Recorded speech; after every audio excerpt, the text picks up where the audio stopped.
You learned early that your voice could be dangerous. Not in the way most children are warned about shouting too loudly, but in the quiet, almost invisible ways a word, a sigh, a small question could ripple through the fragile world around you and invite chaos, judgment, or even invisible harm.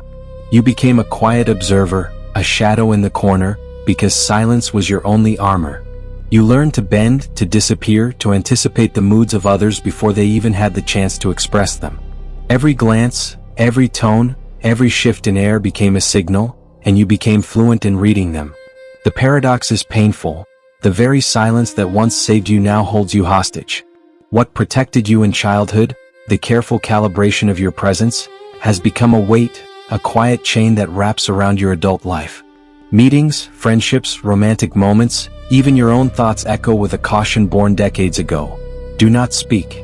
Do not be seen. Be small. Be careful. You are not shy and you are not cold. You are hyper-alert, finely tuned to notice every tremor of danger, every hint of disapproval.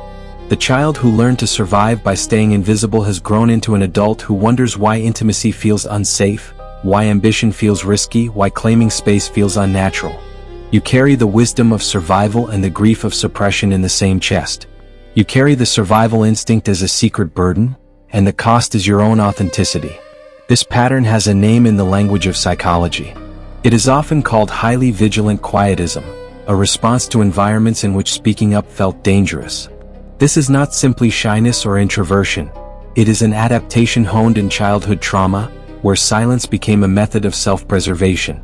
Over time, your nervous system learned to remain alert, hypersensitive to threat cues, and even in calm spaces, your mind scans for signs of danger. This is hypervigilance, a state where every gesture, tone, and glance is analyzed, measured, and filtered through an internal risk assessment that never sleeps. Attachment theory calls a related pattern avoidant attachment, where emotional needs are unconsciously silenced to avoid rejection or punishment. You may have been taught, implicitly or explicitly, that your needs are less important than maintaining harmony, that expressing yourself could bring conflict, and that disappearing quietly was safer. Another concept, parentification, describes when a child assumes the emotional responsibilities of adults, anticipating moods, diffusing tension, and holding the weight of others' emotions, all while learning to suppress their own.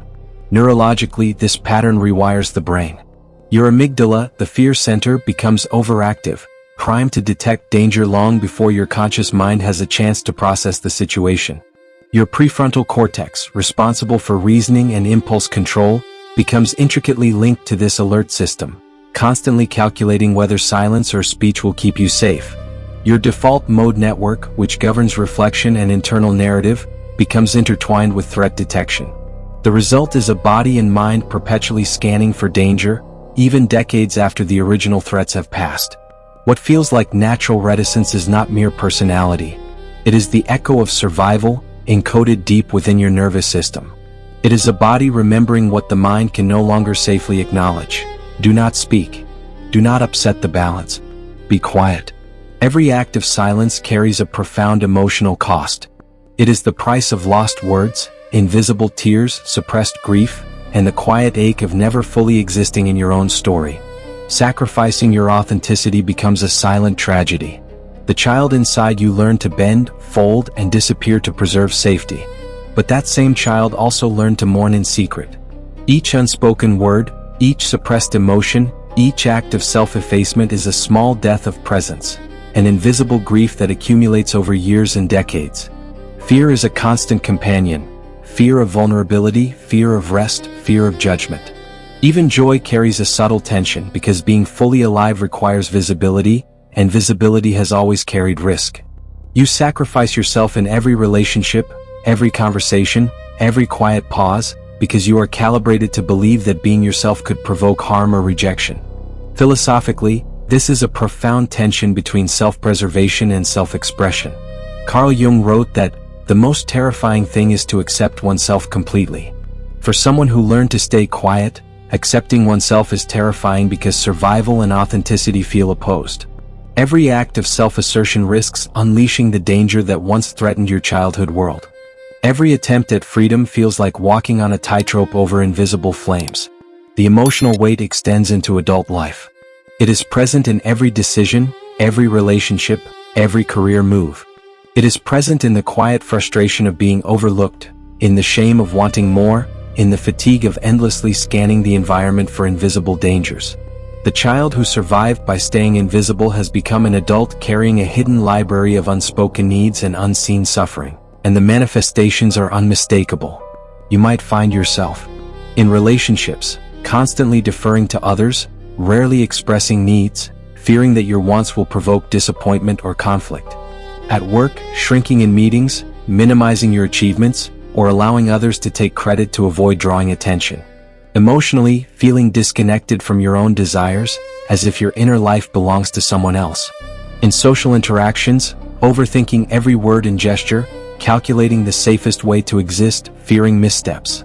With boundaries, permitting encroachment or tolerating disrespect because asserting yourself feels unsafe. Internally, carrying shame for traits that are not flaws but adaptive survival strategies, feeling a persistent sense of inadequacy. Creatively, hesitating to share ideas or art, believing your expression is too bold, too risky, or too loud. Spiritually or existentially, experiencing a quiet alienation, as if life itself is unfolding at a remove, observed but never fully inhabited. Each of these behaviors is not a defect. They are survival strategies encoded in the nervous system, reinforced by decades of practice. Recognizing them as adaptations is the first step toward unlearning their limiting effects. Witnessing the pattern, without judgment, without gaslighting yourself, is essential. Only by seeing clearly can the work of integration and healing begin. Unlearning silence does not mean becoming someone else. It means allowing the nervous system to relearn safety, allowing the child who once needed invisibility to discover that the world can be navigated differently. This involves consciously experimenting with voice, presence, and self-expression, often in small, deliberate steps. Asking for what you need, saying no, sharing a personal thought, showing vulnerability, allowing yourself to be imperfect. Each act is a rehearsal of authenticity, a gentle recalibration of a nervous system trained for caution. Healing begins by honoring the quiet child inside you. Inner child reparenting allows you to speak directly to the scared, vigilant child. You are safe now. You are allowed to exist. You are allowed to speak. You can take up space without danger. Shadow work illuminates the parts of yourself you have long silenced, revealing the adaptive intelligence hidden in your survival strategies while creating space for authenticity to emerge. Practical steps include deliberately naming your emotions, journaling private thoughts, practicing verbal expression in safe spaces, setting small but firm boundaries, and engaging in therapy modalities that emphasize trauma-informed nervous system regulation. Mindfulness and somatic practices help your body feel safety for the first time in years, countering the chronic hypervigilance. Over time, voice, presence, and creativity can be reclaimed. Rainer Maria Rilke wrote, "Be patient toward all that is unsolved in your heart and try to love the questions themselves." Healing is not about erasing the past or pretending the silence never existed. It is about integration, honoring the survival instincts that kept you alive, and choosing to allow yourself to exist fully, boldly, and authentically now. You are not broken. You are whole even in your scars. Your silence was a shield, but now it can become a tool, a lens of observation, a source of depth, a gateway to empathy, wisdom, and strength. You can finally be loud, soft, angry, joyful, and vulnerable all on your own terms. Every whisper you were once afraid to speak carries truth. Let your voice rise, not for approval, not for validation, but because it is yours. To exist fully is not a radical act. It is the reclamation of life stolen by fear. Your journey is not to become someone else, but to become fully, unapologetically you. And in that act of reclaiming voice, presence, and authenticity, you will discover that what once felt like limitation, the silence, was never a flaw. It was a prelude, a foundation, a hidden strength waiting to transform into freedom. You are allowed to speak. You are allowed to be heard. You are allowed to exist without fear.